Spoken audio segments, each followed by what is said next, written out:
শরীয়তপুরে শহীদ president জিয়ার জন্মদিন উপলক্ষে ফ্রি চিকিৎসার আয়োজন করেছেন জাজিরা উপজেলা বিএনপি অঙ্গ সংগঠনের নেতাকর্মীরা। এ নিয়ে বিস্তারিত জানাতে যুক্ত হচ্ছেন সহকর্মী সাইফুল ইসলাম আকাশ।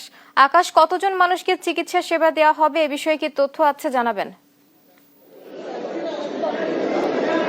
বুবলি, আপনি যেমনটি বলছিলেন, শহীদ প্রেসিডেন্ট জিয়াউর রহমানের ৯০তম জন্মদিন উপলক্ষে কিন্তু জাজিরা উপজেলা বিএনপি ও শরীয়তপুর সদর উপজেলা বিএনপির উদ্যোগে কিন্তু আজকে একদিন ব্যাপী ফ্রি মেডিকেল ক্যাম্পিং সেবাটি চলছে। এই মুহূর্তে আমি অবস্থান করছি জাজিরা পৌরসভা অডিটোরিয়ামের সামনে, যেখানে কিন্তু আমরা দেখতে পাচ্ছি যে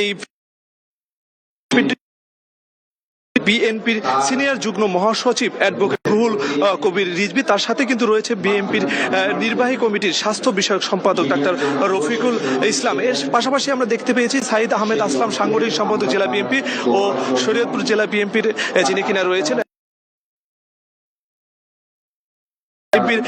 চেয়ারম্যান তারেক রহমানের ৩১ দফা বাস্তবায়নের ক্ষেত্রে শরীয়তপুর জেলার স্বাস্থ্য ক্ষেত্রে উন্নয়নের ক্ষেত্রে কিন্তু তারা করছে। পাশাপাশি আমরা যারা এখানে স্থানীয় রয়েছে তারা এখানে এসেছেন এবং বিশেষজ্ঞ চিকিৎসক দুটি উপজেলায় 65 জন বিশেষজ্ঞ সেবা প্রদান করছে এবং এখানে আমরা যারা বিএনপির যারা দায়িত্বে রয়েছেন এবং উপজেলা বিএনপির দায়িত্বে রয়েছে তাদের মাধ্যমে যেটি জানতে পেরেছি, এই দুটি উপজেলায় প্রায় 10 থেকে 15,000 রোগীকে তারা চিকিৎসা সেবা দিবেন অস্থায়ীভাবে এবং পরবর্তীতে কিন্তু 31 দফা বাস্তবায়নের ক্ষেত্রে তারা পরবর্তীতে কাজ করবে এবং স্থায়ী মেডিকেল প্রত্যাশা কিন্তু জানিয়েছে এখানকার স্থানীয়রা। তো এই ছিল আমার কাছে শরীয়তপুরে বিএনপির যে অস্থায়ী মেডিকেল ক্যাম্প রয়েছে সেখান থেকে সর্বশেষ তথ্য।